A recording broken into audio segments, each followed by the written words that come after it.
Mr. President, first of all, happy birthday for the First Lady.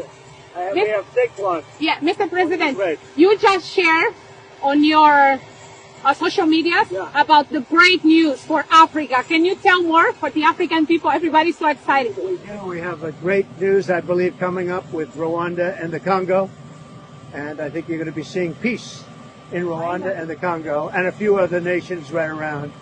And that will be a terrific thing. So we hope that's going to happen. And also, your administration will invest over $6 billion to the Angolan Lubero corridor that will basically transport minerals, critical minerals from Congo, Angola, and many other countries. We're looking to do some nice things and keep it peaceful. We're going to keep it peaceful. Thank you, darling. Thank you. Thank you, Mr. President. Measles outbreak. What's that? Just cleaning up the court. After